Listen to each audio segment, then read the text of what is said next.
कार्यक्रम के इस भाग के प्रायोजक हैं कृषि एवं किसान कल्याण मंत्रालय, भारत सरकार। हर जोखिम से निकल कर फसल आए, सुरक्षित हो जाए। फसल बीमा से हर किसान अब आत्मनिर्भर हो जाए। संकट के समय प्रधानमंत्री फसल बीमा योजना किसानों के लिए वरदान है। अब सूखा पड़े या बाढ़ आ जाए कोई डर नहीं, अब ओले पड़े या कीट पतंगे फसल खा जाए कोई फिक्र नहीं, क्योंकि हमने लिया है प्रधानमंत्री फसल बीमा। बुआई से फसल कटाई तक हर जोखिम का दावा, न्यूनतम प्रीमियम पर अधिकतम भुगतान का वादा। योजना से हर साल जुड़ रहे हैं 5 करोड़ से ज्यादा किसान। अब आपकी है बारी। नजदीकी कृषि कार्यालय, सहकारी समिति, बैंक शाखा, अधिकृत बीमा कंपनी या जन सेवा केंद्र में स्वेच्छा से करा सकते हैं पंजीकरण। फसल बीमा पोर्टल या फसल बीमा ऐप द्वारा भी कराया जा सकता है पंजीकरण। प्रधानमंत्री फसल बीमा योजना, आपकी फसलों का संपूर्ण सुरक्षा कवच। कृषि एवं किसान कल्याण मंत्रालय, भारत सरकार। कार्यक्रम किसान वाणी सुनने वाले सब बहन भाइयों ने प्रीतम भाई की राम राम।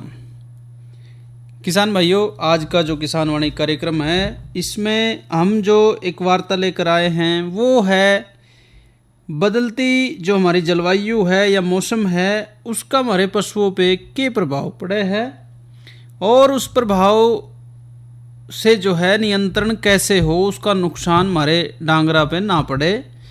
इसके लिए हमने बातचीत की डॉक्टर महेंद्र सिंह से, जो करनाल NDRI से पशु शरीर क्रिया विभाग के अध्यक्ष रहे हैं और प्रधान वैज्ञानिक रह चुके हैं। डॉक्टर साहब ने बहुत सारे लेख लिखे हैं और उनसे बातचीत की विनोद जी ने। तो आइए सुने ये वार्ता।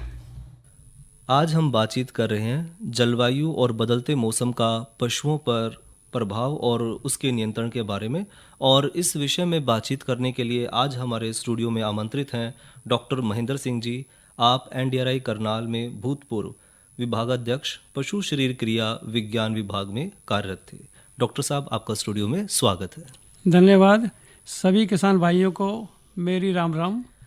डॉक्टर साहब, जो मौसम में अब बदलाव चल रहा है, जिस तरह दिन में थोड़ी सी गर्मी ज़्यादा है और शाम को फिर थोड़ी सी हवा में ठंडक आ जाती है, तो इसमें हम देखते हैं कि इंसानों के शरीर पे तो इसका प्रभाव पड़ता ही है, तो क्या इसका प्रभाव पशुओं पर भी इतना ही पड़ रहा है? हाँ, इस बदलते मौसम में अभी जो तापमान है वो पशुओं के लिए कंफर्टेबल है, जिसमें पशुओं के ऊपर कोई ऐसा विपरीत प्रभाव उनके दुग्ध उत्पादन पर नहीं पड़ता है। लेकिन जैसे जैसे हमारा तापमान आगे गर्मी में बढ़ेगा तो निश्चय ही इसका इफेक्ट जो है, इसका विपरीत प्रभाव या इसके दुष्प्रभाव जो हैं वो जानवरों में देखने को मिलेंगे। जी डॉक्टर साहब, जो ये मौसम में बदलाव है, इस मौसम के बदलाव का प्रभाव क्या हमें सभी जानवरों पर देखने को मिलता है? इसमें जितने दुधारू पशु हैं उनका अलग अलग उनके ऊपर इफेक्ट पड़ता है। जैसे कि हमारे जो देसी नस्ल के पशु हैं जी, खास तौर से जो हमारी साहिवाल नस्ल की गाय हैं, थारपारकर हैं और इसके साथ साथ गिर नस्ल की गाय हैं, इन नस्लों में असर कम है। जी डॉक्टर साहब, क्योंकि ये नस्लें जो हैं ये हमारी अपनी नस्लें हैं और इनको वातावरण में ये इतनी ढल चुकी हैं कि इनके दुग्ध उत्पादन पे कोई प्रभाव नहीं पड़ेगा। लेकिन जो हमारे संकर नस्ल के पशु हैं, जो किसान भाई डेयरी में रखते हैं ज़्यादातर, क्योंकि जो प्रॉफिट है वो क्रॉस ब्रेड या संकर नस्ल के पशुओं से ही मिलता है। जी जी। तो ऐसे पशुओं के ऊपर जिस दिन तापमान जो है 30 डिग्री सेंटीग्रेड से ऊपर हो जाएगा जी, तो पशुओं के ऊपर असर आना शुरू हो जाता है। डॉक्टर साहब, जो ये मौसम में फिर जब तापमान में जो बढ़ोतरी होगी तो उसके साथ जो है देखा जाए पशुओं में जो है दूध गिरना शुरू हो जाता है, कम जो है मात्रा दूध की हो जाती है, तो इसमें जो है सभी पशु शामिल है जिसमें इनके दूध कम होता है? हाँ, यही मैं बता रहा था कि जो संकर नस्ल के पशु हैं वो इससे ज़्यादा प्रभावित होंगे जी। उसका कारण है कि वो लोग एक तो ज़्यादा दूध देते हैं जी जी, और दूध ज़्यादा देने वाले पशु के शरीर में ज़्यादा गर्मी बनती है जी, और ये गर्मी जो है शरीर से बाहर निकलनी बहुत आवश्यक है। अगर ये गर्मी बाहर नहीं निकलेगी तो पशु के ऊपर स्ट्रेस वातावरण का कहना चाहिए वो पड़ जाता है जी जी, और इसकी वजह से क्या है कि पशु का दुग्ध उत्पादन कम हो जाएगा जी। डॉक्टर साहब, प्रायः जो है हमारे पास 2 मौसम है गर्मी में जी। एक तो मौसम है जो हमारा जो है हॉट ड्राई सीजन कहलाता है, यानी कि गर्म और शुष्क मौसम जी। डॉक्टर साहब, इस गर्म और शुष्क मौसम में आर्द्रता या ह्यूमिडिटी जो है वो 40-50% तक रहती है जी जी। तो ये जो 50% की ह्यूमिडिटी है ये पशु के उत्पादन पे उतना ज़्यादा असर नहीं करती है जी। तो शरीर की गर्मी जो है वो निकलती रहती है, तो किसान भाइयों को चाहिए कि जो मई जून के मौसम है जी डॉक्टर साहब, और ज़्यादातर अप्रैल में भी अगर टेम्परेचर जो है हमारा 30 से ऊपर पड़ जाता है जी 30 से ऊपर चला जाएगा, तो किसान भाई जो है वो इनको छायादार जगह पे रखें जी डॉक्टर साहब, तो उसका असर कम से कम रहेगा। जी लेकिन जो आने वाला मौसम है इसके बाद, जिसमें कि ह्यूमिडिटी जो है वो 90% तक चली जाएगी, बढ़ जाएगी डॉक्टर साहब, और वो बरसात का मौसम कहलाता है, तो उसमें जो आर्द्रता है, नमी है, उसकी वजह से ही पशु को स्ट्रेस पड़ता है। जी डॉक्टर साहब, और ये जो वातावरण का तनाव ह्यूमिडिटी से है, ये संकर नस्ल के पशुओं में बहुत ज़्यादा है और देसी नस्ल के पशुओं में ना के बराबर है। डॉक्टर साहब, जो एक तो दूध में तो कमी आएगी, इसके अलावा भी और कोई बीमारियां भी है जो डॉक्टर हम अपने पशुओं में देखते हैं? हाँ बिल्कुल बिल्कुल। इसमें क्या है कि जो दूध है ना, दूध एक ऐसा व्यवसाय है कि किसान के लिए सारी इमरजेंसी की सिचुएशन में इनकम जनरेशन का बहुत अच्छा सोर्स है। बिल्कुल डॉक्टर साहब। अगर किसान की फसल कम होती है, फेल हो जाती है, या किसी कारणवश और बात होती है जी, तो दूध जो है वो किसान को सपोर्ट करता है। जी डॉक्टर साहब। लेकिन जो मैंने बताया था कि गर्मी का जो मई जून का मौसम है, इसमें हमने देखने में मिला है कि ये 8 से 10% तक दूध कम हो जाता है। जी जी। लेकिन जो आर्द्रता वाला मौसम है, उसमें जो दूध उत्पादन है वो 15 से 20% तक कम हो जाता है। तो संकर नस्ल के पशु जो 20 लीटर दूध दे रहे हैं, 15 लीटर दूध दे रहे हैं, तो ऐसे पशुओं में 2 किलो तक दूध घट जाता है। जी डॉक्टर साहब। जिससे कि किसान को बड़ी हानि होती है। लेकिन इस दूध उत्पादन की हानि के अलावा इसमें जो प्रजनन है, जो हमारा रिप्रोडक्शन है जानवर का, जी डॉक्टर साहब, वो जितनी भी जनन क्रियाएं हैं वो बाध्य हो जाती हैं। जी जी। वो रुक जाती हैं, वो परिवर्तित हो जाती हैं, क्योंकि तापमान असर ज़्यादा है। इसमें हार्मोन्स का इम्पोर्टेंट रोल है। जो हार्मोन्स होते हैं, हार्मोन में बदलाव आ जाता है, मौसम के बदलाव के बिल्कुल साथ। बिल्कुल ठीक कह रहे हैं आप। तो डॉक्टर साहब, जनन प्रजनन से रिलेटेड जो भी हार्मोन्स हैं जी, उसमें इफेक्ट आता है। तो उसकी वजह से पशु जैसे भैंसें हैं वो गर्मी नहीं दिखाती हैं जी। तो ये किसानों की एक आम समस्या है कि जो गर्मी का मौसम है उसमें भैंसें जो है हीट नहीं दिखाती हैं। जी डॉक्टर साहब। मध्यकाल में नहीं आती हैं, तो अगर वो मद नहीं दिखाएंगी तो उनका सर्विस नहीं होगा अच्छे कटड़े उससे झोटे से या अच्छे सीमन से, वीर्य से, तो वो ज्ञापन नहीं ठहरेंगी। ऐसा ही गायों में समस्या आनी शुरू हो जाती है। तो डॉक्टर साहब, जो ये समस्या है प्रजनन से संबंधित है या दूध से संबंधित है, तो इसका बचाव या इसका निदान किस तरह करें डॉक्टर साहब? हाँ, इसमें अगर जो हमारा ये मौसम जो गर्मी का है, जिसमें आर्द्रता जो है वो कम है, यानी कि अप्रैल आधे से लेकर के 15 अप्रैल से लेकर के जून 30 तक, जी डॉक्टर साहब, इस मौसम में पशु को डायरेक्ट लू के असर से बचाएं। जी, एक पहला बहुत इंपॉर्टेंट पॉइंट है। दूसरा, पशुओं को साफ और स्वच्छ पानी दें। जी डॉक्टर साहब। क्योंकि इनसे जो पसीना आ रहा है पशु को, उससे पानी की कमी हो जाती है। हाँ जी, हाँ जी डॉक्टर और साहब। पानी जो है वो दूध के लिए बहुत जरूरी है, उत्पादन के लिए। बिल्कुल डॉक्टर साहब। पानी में जो है वो 90%, दूध में जो है 90% तक पानी है। पानी है और अगर पानी की कमी है तो दूध गिरेगा। जी। तो हमें पशुओं को स्वच्छ दूध और साफ जो है पानी पिलाना है, छायादार वृक्ष के नीचे रखना है। जी डॉक्टर साहब। और ऐसे शेड के नीचे रखें जो ज्यादा गर्म ना हो। हाँ, ठंडक रहे, ठंडक रहे। वो जो उसकी खिड़की है उन पर जो है बोरी टाट लगा दें गिल्ला पानी की करके, हाँ, ताकि हवा ठंडी हो जाए, अंदर जो है वो लू का असर ना दिखाई जी दे, डॉक्टर साहब, गर्म हवा ना आए। जी जी। मेन पर्पज ये है। हाँ जी। और जो पानी है वो दिन में फिर बार बार दिखाते रहे, पानी कम से कम 2 बार जरूर देना है। जी डॉक्टर पशु को 2 बार जरूर पानी दें। जी जी। और दूसरा एक इम्पोर्टेंट पॉइंट ये है कि इसमें जो पसीना ज्यादा आता है ना, तो मिनरल्स जो होते हैं पशु के, खनिज लवण जो होते हैं, उसको पशु को जरूर देना है। जी। तो 50 ग्राम डेली पशु को मिनरल मिक्सचर देना ही देना 50 है। ग्राम हर रोज देना है, रोज देना है। नहीं तो क्या है कि पशु अपने शरीर के मिनरल्स को दूध में लाना शुरू कर देगा। जी डॉक्टर साहब। और उसके शरीर में कमी होने से रिप्रोडक्शन या जनन प्रजनन की प्रक्रियाएं वो सामान्य नहीं रहेंगी, उस पर भी प्रभाव पड़ेगा, उस पर प्रभाव पड़ जाएगा। तो ये बहुत जरूरी है। और 30 जून के बाद का जो समय है डॉक्टर साहब, जिसमें नमी बढ़ जाएगी, तो उसमें किस तरह बचाव रखें? हाँ, वो बहुत इम्पोर्टेंट कहना चाहिए हमारा सीजन है, जिसमें सबसे ज्यादा निगेटिव इफेक्ट, दुष्प्रभाव जो है देखने को मिलते हैं। जी। अब इस मौसम में करना क्या है कि ह्यूमिडिटी ज्यादा होने से स्ट्रेसफुल कंडीशंस हो जाती हैं। जी डॉक्टर साहब। और पशुओं को आप ऐसी जगह रखें जहाँ छायादार वृक्ष हैं। जी।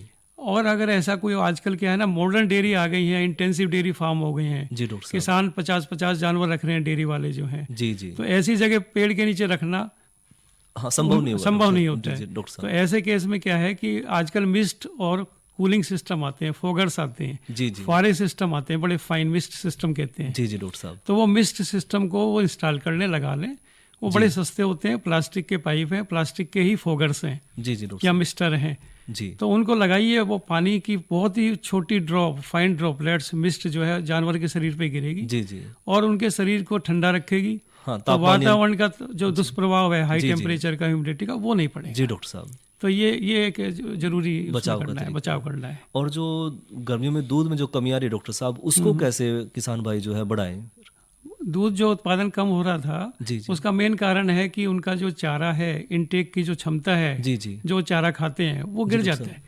कम से कम जो है 10-15% जो है चारा खाने की कमी हो जाती है। जी डॉक्टर साहब, हम बहुत अच्छा चारा दे रहे हैं लेकिन पशु नहीं खाता, क्योंकि वातावरण का तनाव उसके ऊपर है। जी हाँ, मौसम में जो है गर्माहट ज्यादा, उसकी गर्माहट ज्यादा है। जी जी, तो उसकी वजह से क्या है कि अगर अब इस तरह के जो आप प्रोविजन करते हैं कि अगर आप उसको पेड़ के नीचे छायादार वृक्ष में रखते हैं, या उसको मिस्ट सिस्टम देते हैं, या सिंपल एक पंखा दे देते हैं जी जी जब बरसात का मौसम है, हाँ जी डॉक्टर साहब, तो उससे क्या है कि उसका तनाव कम हो जाता है, और जो खाने पीने की जो समस्या है जो कम हो गई थी, हाँ जी, चारा खाने की, वो दूर हो जाती है। तो दूध उत्पादन मेंटेन हो जाता है, उतने पे ही आ जाता है। जी डॉक्टर साहब, इसके अलावा इस बदलते हुए मौसम के अंदर आप और किसान भाइयों को क्या जानकारी देना चाहेंगे डॉक्टर साहब? मैं किसान भाइयों को ये कहूँगा कि सबसे इम्पोर्टेंट पॉइंट है कि दूध को नहीं गिरने दें। जी, तो उसके लिए आप उसको पशु को अच्छे आवास में रखें, हरा चारा दें, पानी जरूर पिलाएं, 2 बार स्वच्छ पानी पिलाना चाहिए, मिनरल मिक्सचर जरूर दें 50 ग्राम, ये रोज देना जो मिनरल मिक्सचर है डॉक्टर साहब, ये सुबह शाम दोनों टाइम देना है या एक बार दिया जाए? एक बार दिया जाए, 50 ग्राम डेली देना है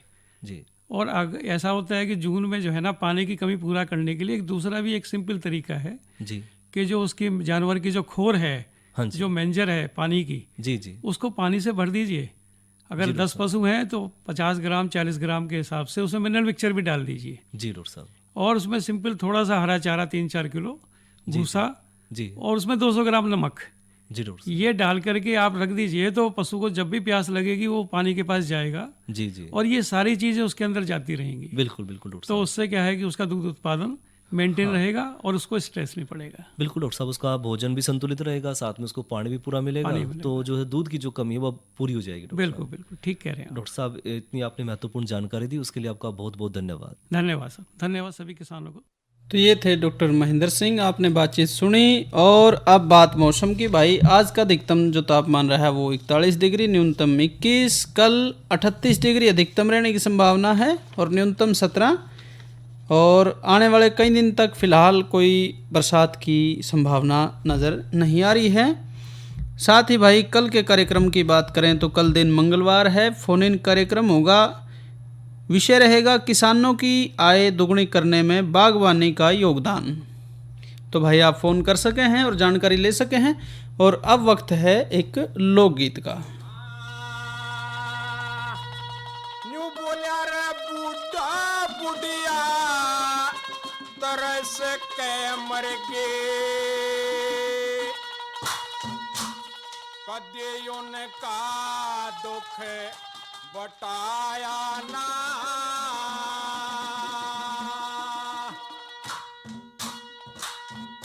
और मरने पे मिष्ठान करें यो मेरी समझ में आया ना। तरस के मर के उनका दुख बटाया ना, मरने पे मिष्ठान करें यो मेरी समझ में आया ना। हेरा बूढ़ा बुढ़िया तरस के मर के उनका दुख बटाया ना, मरने पे मिष्ठान करें यो मेरी समझ में आया ना।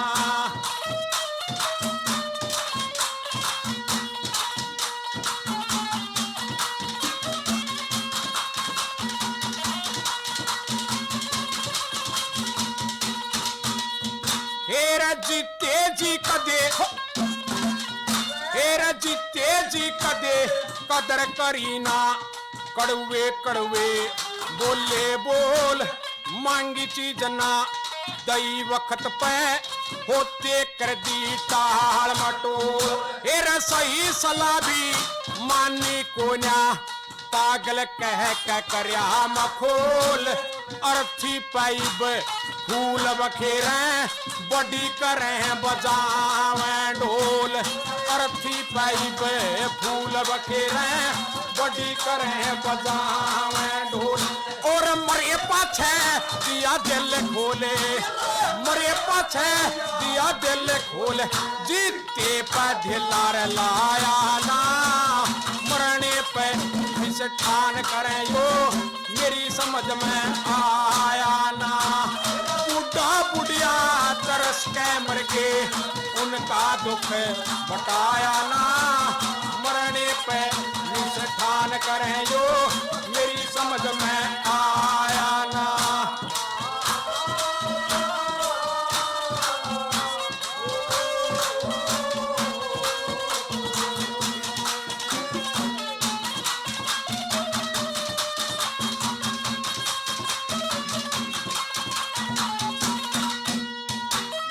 होया बीमार ना लाए दवाई, होया बीमार ना लाए दवाई, कयायु अपे खा लेगा बार बगाजी खाट बता के घर में सुतरा लागेगा।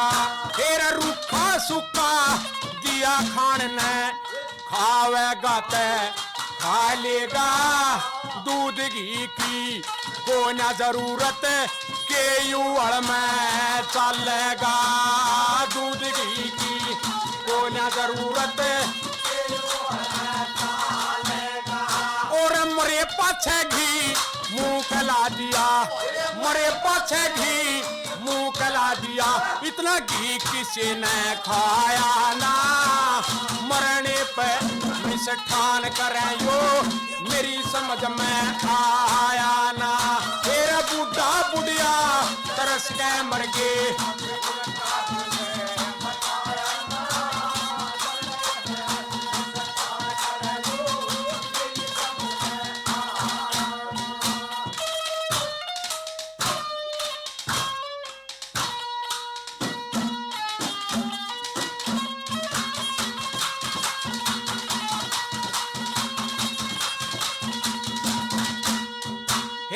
सारी उम्र कमा के मर गया, सारी उम्र कमा के मर गया। छोरे के कुछ करया नहीं, आड़ बेचने बाकी रह गए। फिर भी पेटा भरया नहीं। अरे महल चौबारे दिए बना के बूढ़े खातर जगह नहीं। या दुनिया मतलब की सारी रे कोई किसी का सगा नहीं। दुनिया मतलब की सारी रे कोई किसी का। इब क्यों यो बुढ़ा मरिया नहीं, इब क्यों यो बुढ़ा मरिया नहीं। के इसका कागज आया ना। मरने पर मेरी समझ में आया ना। बूढ़ा बुढ़िया तरस के मर गए, उनका दुख बटाया ना। मरने पे ठान करें यो मेरी समझ में आया ना।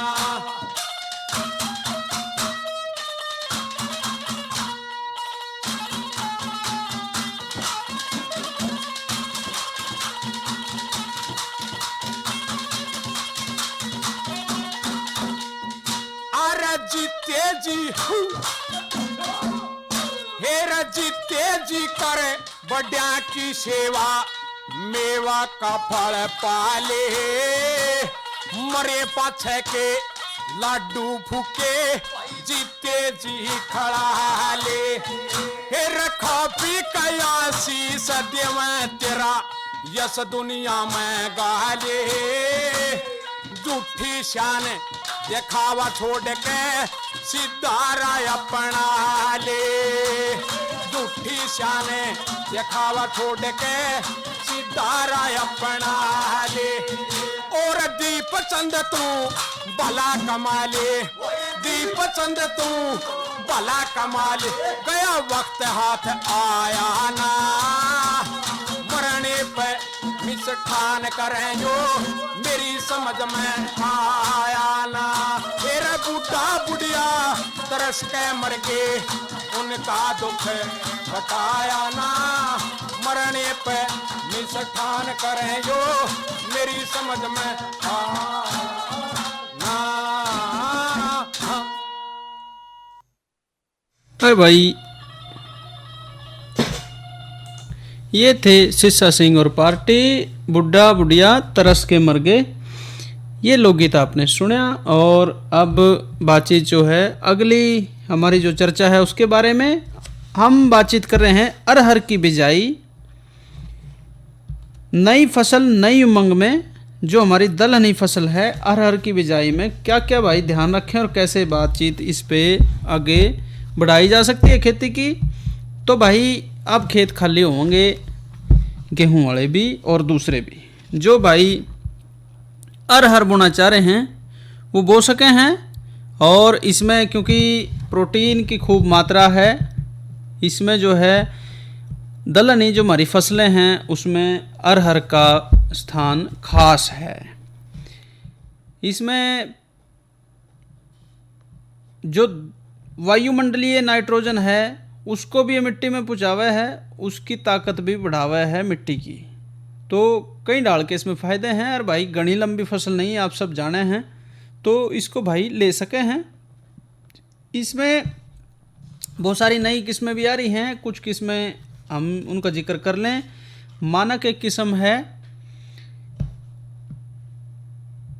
ये 8 से 10 दिन पहले बाकी किस्मों से पक जाए है। इसका पौधा मध्यम दर्जे का होता है ऊंचाई के हिसाब से अगर बात करें, और सीमित पैदावार वाली ये फसल नहीं है।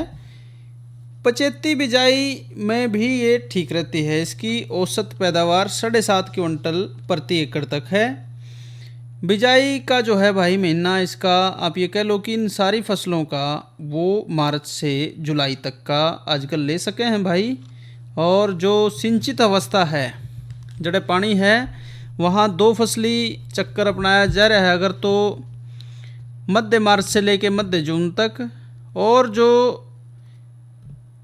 दूसरी किस्में हैं उनकी बिजाई मार्च से जुलाई के पहले सप्ताह तक कर सके हैं। जहाँ बारिश पर निर्भर हैं, मानसून के आगमन पे भाई निर्भर हैं, तो जब भी जल्दी संभव हो और जैसी भी उस क्षेत्र खातर सिफारिश करी जाए कृषि वैज्ञानिकों द्वारा, वो फसल किस्मों का भाई चुनाव करें। UPAS 120 एक किस्म है, दरमियानी लंबी है, 130 से 140 दिन में पक के तैयार हो जाए। सीमित बढ़वार वाली नहीं है ये। फूल आने का समय घना लंबा है, शाखाएं काफ़ी होती हैं और पकने के बाद झुकते हैं। इसकी औसत पैदावार 6 क्विंटल प्रति एकड़। टाइप 21 एक पछेती किस्म है, 150 से 160 दिन में पके है, लंबी बड़े है, शाखाएं ज़्यादा हुए, फल आगे पीछे पके हैं। पौधे पे जैसे जैसे फलियां पक जाए हैं किसान को भाई उसी हिसाब से फसल की कटाई करनी पड़े है। इसका जो बीज है वो बाकी हम 2 किस्में हमने जो जिक्र करी उनसे मोटा है। इसकी कटाई के बाद गेहूं की केवल 75 किस्म की फसल ही ली जा सके है। इसकी जो बिजाई है वो मध्य जून से पहले कर देनी चाहिए। H82 एक किस्म है, पारस के नाम से भी जानी जा है। लंबाई दरमियानी, बढ़वार ज़्यादा और फैलाव भी मतलब ना ज़्यादा ना कम इसका कह सकते। इसके दाने छोटे चिकने और भूरे रंग के हुए हैं। शुरू में बढ़वार अच्छी होने के कारण यह जो किस्म है वो 75 बिजाई में भी अच्छी सिद्ध हुई है। पकने की अवधि 135 से 140 दिन और औसत जो भाई इसकी पैदावार है वो है 7 से 8 क्विंटल प्रति एकड़। अरहर खातर एक तो भाई अच्छे पानी निकास वाली दोमट से हल्की दोमट मिट्टी ठीक रहे। खेत की दोहरी जुताई करके उसके बाद सुहागा लगा के अच्छे तरीके से तैयार कर लें ताकि खेत में खरपतवार और जो ढेले हैं वो ना रहें। बिजाई का समय हमने जिक्र कर लिया भाई। राइजोबियम का टिक्का जरूर लगाएं। दूसरी जो हमारी दलहनी फसलें हैं उनमें भी लगावें और भाई अरहर में भी लगावें। बीज उपचार जरूर करें, जैसे मूंग में करें हैं वैसे इसमें भी करें। बीज की मात्रा और बिजाई के तरीके की बात करें तो भाई सही अगर फसल भाई लेना चाह रहे हैं तो लाइनों में बोएं। लाइन से लाइन का फासला 40 सेंटीमीटर। 5 से 6 किलोग्राम बीज प्रति एकड़ बो सके हैं। थोड़े समय में पकने वाली अगर भाई मिश्रित फसल ले रहे हैं तो लाइनों का फासला थोड़ा बढ़ा लें, 40 की जगह 50 सेंटीमीटर कर लें। खाद की बात करें तो अरहर की शुद्ध और मिश्रित फसल भाई अगर लेना चाह रहे हैं तो 1 एकड़ में 8 किलोग्राम नाइट्रोजन और 16 किलोग्राम फास्फोरस, 8 किलोग्राम नाइट्रोजन और 16 किलोग्राम फास्फोरस, मतलब घनी सी खाद इसमें देने की ज़रूरत नहीं है। और भाई यह जो खाद है ये बिजाई के टाइम पे ही भाई दे लें। निराई गुड़ाई बिजाई के 25 और 45 दिनों बाद 2 बार जो है निराई गुड़ाई कर लें। सिंचाई की बात करें तो भाई हो सके तो फूल आने पे 1 सिंचाई जरूर कर दें। यदि भाइयों ने अरहर की गर्मी के मौसम वाली दलहन की मिलवा फसल ली है तो दूसरी जो मिलवा फसल है उसके हिसाब से भी सिंचाई देखनी पड़ेगी कब करी जाए। अब बात अरहर में कीड़ों की, फली छेदक की रोकथाम खातर भाई 600 मिलीलीटर थायोडान, थायोटाक्स या एंडोसिल दवाई या क्विलेनफास 25 सीसी हो या मोनोक्रोटोफोस हो, ये भाई साइपरमेथ्रिन ऑयल ले सके हैं। खरीफ की दालों की उपज बढ़ाने खातर एक तो भाई उन्नतशील किस्में बोएं, बीज का उपचार जरूर करें, खाद की सिफारिश वाली मात्रा करें और बीमारी रहित पौधों से ही बीज लें। बीज तसल्ली के जगह से लें, कोशिश करें कि सरकारी उससे मिल जाए तो बढ़िया है बीज बिक्री केंद्र से, और बेहतर अरहर की फसल आप ले सकें हैं। कार्यक्रम के इस भाग के प्रायोजक थे कृषि एवं किसान कल्याण मंत्रालय, भारत सरकार। अरे क्या कर रहा है? इधर इधर इधर, हम बोल रहे हैं तेरे बीजू का। उतला बोल रहे? हाँ, पक्षियों से तो हम खेत को बचा लेते हैं, पर इन घातक रसायनों से कैसे बचाएं? मतलब? देख बेटा, तू जो ये अंधाधुंध रसायन मिलाता है ना, मिट्टी की सेहत बिगड़ने लगी है। और जब माटी ही कमजोर पड़ जाएगी तो उपज कैसे सेहतमंद होगी? अरे पहले ऐसा नहीं था। पूछना अपने बड़े बुजुर्गों से, कैसे फसल लहलहाती थी, शुद्धता झलकती थी। हाँ, माटी भी तंदुरुस्त और लोग भी। अरे अब पहली वाली बात कहाँ? पर अब तो सब यही डाले हैं। सब नहीं, आज भी लाखों जागरूक किसान परंपरागत विधि से फसल उगा रहे हैं। खर्चा कम और उपज की कीमत भी बेहतर पा रहे हैं। सच है? रे बेटे, एक्सपीरियंस से बता रहे हैं, धूप में बाल सफेद नहीं किए हैं। हाँ। ठीक है भाई, मैं भी आज से जैविक खेती शुरू करूंगा। माटी से प्रेम की परंपरा है, परंपरागत खेती। और भाई आज के कार्यक्रम किसान वाणी का समय यहीं तक, हमें इजाज़त दीजिए। अच्छा भाइयों, राम राम।